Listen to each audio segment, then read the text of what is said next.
हरियाणा हरियाणा का ना वोटर बहुत समझदार है, और चुनाव में ना वो पूरा मजे ले लेके वोटिंग भी करता है और उससे पहले चर्चा भी करता है। लोकसभा चुनाव में भी जी चर्चा शुरू हो गई थी कि इस बार बीजेपी जी 10 की 10 नहीं बुलाएगी, आधी कांग्रेस आधी बीजेपी, और नतीजे वही आए जी कि आधी कांग्रेस आधी बीजेपी। अभी जी जनता में एक चर्चा शुरू हो गई कि जो टिकटों में गलती करेगा वो मरेगा। जी इसका मतलब ये हुआ कि स्वीप किसी का नहीं है, एक तरफा जी चुनाव नहीं है। जब लोग ये कह रहे हैं कि जो टिकटों में गलती करेगा वो मरेगा, तो इसका मतलब दोनों जो जी बड़ी पार्टियां, छोटी पार्टियों का जिक्र भी करेंगे, दोनों जो बड़ी पार्टियां हैं वो ग्राउंड से अगर लोग बोल रहे हैं कि मुकाबला होगा तो इसका मतलब मुकाबला होगा। लेकिन इस मुकाबले में एक पेच है, इस बार मुकाबला जो है ना वो क्षेत्र वाइज है, और पिछले दो जी चुनावों के मुकाबले इस बार का चुनाव थोड़ा अलग है।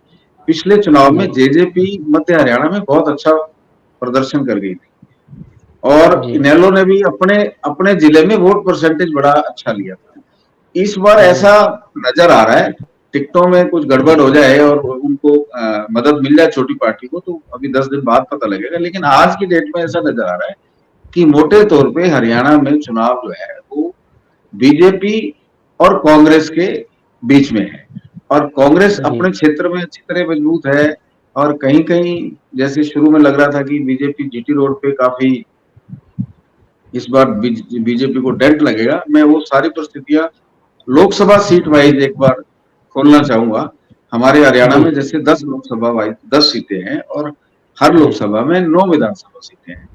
तो अपन हरियाणा के दूसरे छोर से शुरू कर लेते हैं, सिरसा से शुरू कर लेते हैं। सिरसा जी पार्लियामेंट में हालांकि पिछली दफा बीजेपी को बहुमत नहीं मिला था, कोई मैंडेट नहीं मिला था, पूरे पार्लियामेंट में बीजेपी 2 सीटें जीती थी, और वो भी फतेहाबाद जी जिले में, एक रतिया थोड़े से वोटों से 1200 वोटों से, और एक फतेहाबाद से दूड़ाराम जीते थे, वो भी मार्जिन उनका ठीक ठाक था, कोई बहुत कम भी नहीं था बहुत ज्यादा भी नहीं था। सिरसा जिला में बीजेपी को कोई सीट नहीं मिली। नरवाना एक जी सीट है जो जींद जिला में आती है, लेकिन लोकसभा सिरसा है, तो वो सीट जेजेपी को मिली थी। लेकिन इस बार जी इलेक्शन सीधा होने की वजह से मुझे लगता है कि सिरसा पार्लियामेंट में कांग्रेस जो है वो ज्यादा फायदे में रहेगी। मुकाबला इस बार इंडिपेंडेंट भी करेंगे, एक सीट पे हलोपा का भी दावा है गोपाल कांडा का सिरसा जी से, और लड़ेगी इनेलो भी, लड़ेगी जेजेपी भी। पर मुझे लगता है कि इस बार जो वहां पे सिरसा पार्लियामेंट में कांग्रेस फायदे में रहे। अब आ जी जाते हैं भिवानी पार्लियामेंट। जी भिवानी पार्लियामेंट में 4 सीटें सीटें अहिरवाल की हैं और 5 सीटें भिवानी जिले की हैं। एक एक सीट पे जी जिक्र करना तो हमने बाद में शुरू करना है, लेकिन मुझे मोटा मोटा ये लगता है कि भिवानी पार्लियामेंट में बीजेपी बेहतर प्रदर्शन करेगी। और जी तीसरा हम देख लेते हैं रोहतक पार्लियामेंट। रोहतक जी पार्लियामेंट में कांग्रेस का प्रदर्शन बेहतर रहेगा, और लेकिन कांग्रेस यहाँ नफा नहीं कर पाएगी ज्यादा, क्योंकि वो पहले ही सैचुरेशन पे है।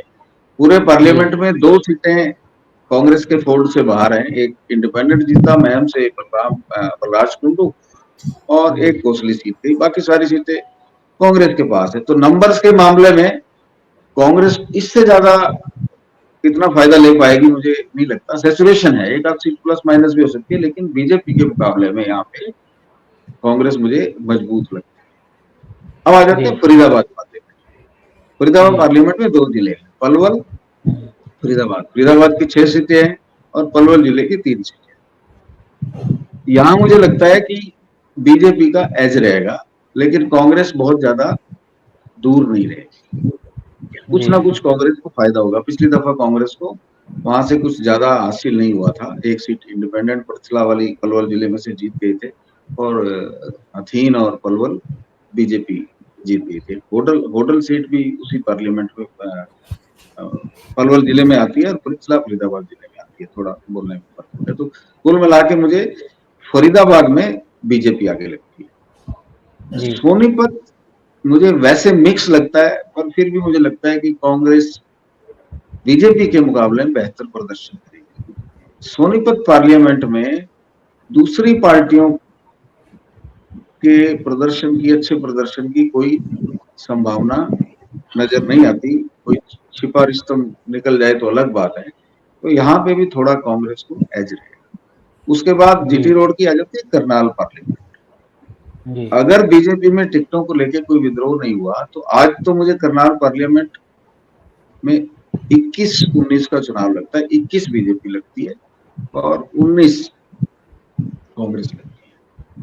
इसी तरह आ जाओ आप कुरुक्षेत्र पार्लियामेंट। कुरुक्षेत्र पार्लियामेंट में कैथल जिले में मुझे कांग्रेस काफी 21 लगती है बीजेपी के मुकाबले में, और अगर ओवरऑल पार्लियामेंट का हिसाब लें तो शायद नतीजे 19-21 के रहेंगे। यहाँ भी कांग्रेस फाइट में है, और पिछली दफा भी यहाँ भी कांग्रेस ने अपना हिस्सा लिया था, और कांग्रेस ने हर जगह अच्छी फाइट की थी। अब आ गया अम्बाला पार्लियामेंट। अम्बाला पार्लियामेंट में अर्बनाइज्ड इलाका ज्यादा है। अम्बाला सिटी और अम्बाला छावनी दोनों सिटी अर्बनाइज्ड हैं। पंचकुला अर्बनाइज्ड है, जगाधरी और यमुनानगर ये भी अर्बनाइज्ड है।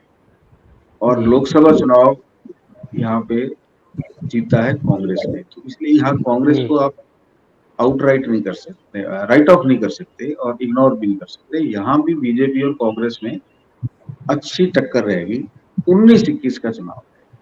भिवानी पार्लियामेंट में बीजेपी 100% मजबूत रहेगी। गुड़गांव पार्लियामेंट में भी बीजेपी का शेयर ज्यादा रहेगा, क्योंकि इसमें 4 सीटें साउथ हरियाणा की, प्योर साउथ हरियाणा जिसको बोलते हैं, 4 सीटें वो आ जाती हैं। बाकी 3 सीटें मेवात की हैं। मेवात में शायद बीजेपी कमजोर पड़ेगी और कांग्रेस भारी पड़ेगी।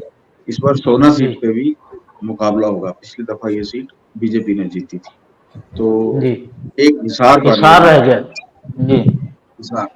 हिसार पार्लियामेंट में अगर पिछले लोकसभा चुनाव का नतीजा देखें तो लगता है कि कांग्रेस फायदे में रहेगी, लेकिन हिसार पार्लियामेंट में उम्मीदवार पे बहुत निर्भर करेगा। बीजेपी कितनी टिकटें काटती है और कितने नए उम्मीदवार लाती है। हिसार पार्लियामेंट में बीजेपी का जो वोट परसेंटेज है वो गिरा नहीं है पर पुअर नहीं है। हिसार पार्लियामेंट में बीजेपी के पास 3 सीटों को छोड़ के 6 पे अच्छा खासा वोट बैंक है।